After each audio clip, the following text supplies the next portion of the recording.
દિવસના ગુજરાતી તડકામાં આપ સર્વનું સ્વાગત છે। આજે હું તમને ઇન્સ્ટન્ટ અડધો કલાકમાં કાંદાના પૂરા કેવી રીતે બનાવાય તે બતાવીશ।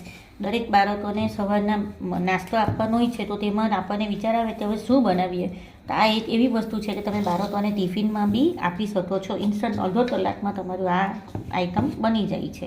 તેના માટે સૌપ્રથમ આ ઘઉંનો લોટ લીધો છે મેં, 2 થી 2.5 બાઉલ જેટલો લોટ લીધો। તમે તમારા વ્યક્તિ વપરાશ પ્રમાણે લોટ લઈ શકો છો। હવે એમાં આપણે ચણાનો લોટ એટલે કે બેસન જેને કહેવામાં આવે છે, ચણાનો લોટ 2 થી 3 ચમચી જેટલો મેં નાખ્યો છે।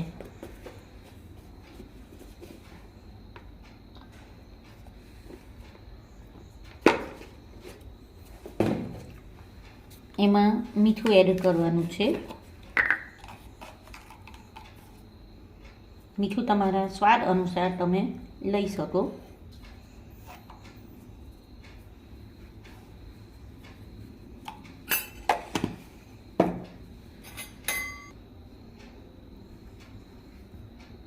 બે થી 2.5 ટીસ્પૂન હળદર લીધી છે, 1/2 ટીસ્પૂન હિંગ નાખી છે। લાલ મરચું તમારા સ્વાદ તીખાશ મુજબ તમે અંદર લઈ શકો છો।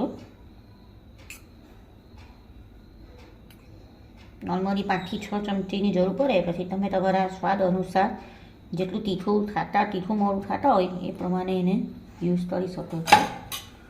હવે એમાં આદું આપણે છીણીને નાખી દઈએ। આદું છીણીને નાખવાનું છે।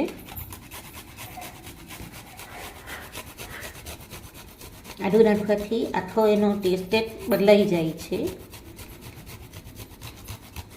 એમાં ખાંડ નાખી દો। ખાંડ ઓપ્શનલ છે, જો તમે ગળ્યું ન ખાતા હોય વધારે તો ખાંડ તમે નહીં નાખી શકો।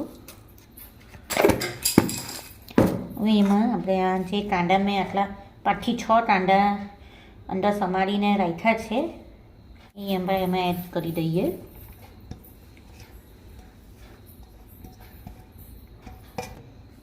હવે એમાં થોડું પાણી લઈને એડ કરતા જઈએ અને ફેરવતા જઈએ। જો તમને બધાને જો વધારે ખાટા ભાવતા હોય બાળકોને, તો તમે એમાં દહીં પણ એડ કરી શકો છો। ને જો દહીં ના હોય અવેલેબલ તો દહીં વગર બી તમે બનાવી શકો છો।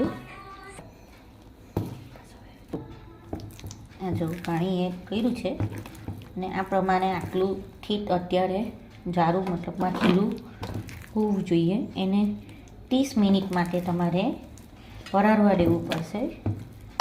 પછી 30 મિનિટ પછી એના આપણે પૂરા પાથરી શકશું। હવે આપણે 30 મિનિટ અડધો કલાક થઈ ગયો છે। તમે જોઈ રહ્યા છો આ ખીરું એકદમ મસ્ત રીતે આપણું અથાઈ ગયું છે। અને આપણે આ ગેસ પર તવી એને મૂકી દીધી છે અને થોડું ગરમ થવા દઈએ તવીને।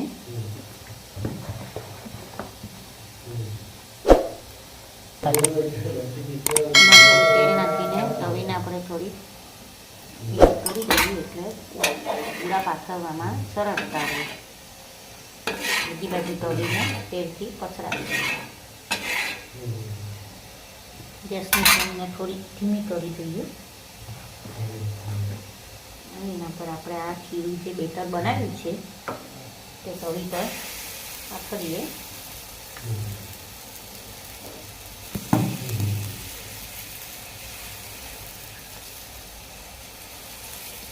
તમને જેટલી સાઇઝના જોઈએ બાળકો માટે તે પ્રમાણે તમે બનાવી શકો છો। નાના જોઈએ તો નાના અને મોટું જોઈએ તો થોડીક વધારે બેટર લઈને મોટા પણ બનાવી શકો છો। નોર્મલી બાળકોને નાના હોય તો વધારે પસંદ કરે છે।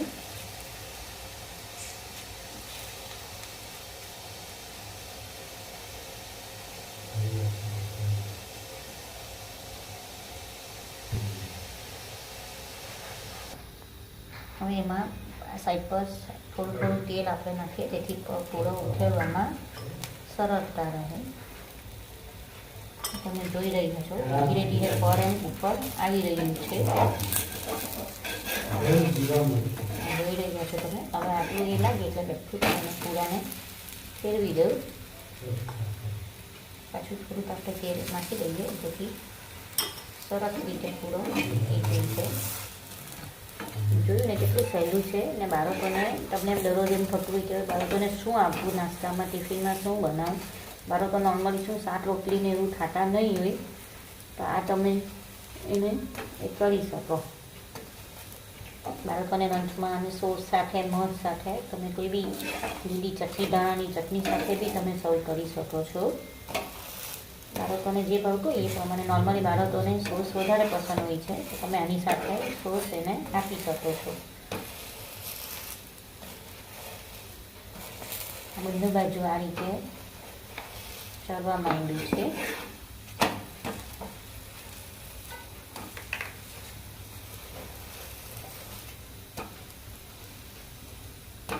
આપણો પૂરો રેડી થઈ ગયો છે બંને બાજુ ગેસની ફ્લેમને થોડી ધીમી કરી દઈએ અને સર્વિંગ પ્લેટમાં અને આપણે પૂરો મસ્ત રેડી થઈ ગયો છે તમે જુઓ અને આ તોડો ને કેટલું સરસ આ ક્રિસ્પી તમે આ સોસમાં બોળીને તમે ખાઓ ને તો એટલો સરસ તમને બાળકોને એકવાર ચોક્કસ ટ્રાય કરજો ખરેખર તમારા બાળકોને આ આઈટમ ઘણી ભાવશે જય શ્રી કૃષ્ણ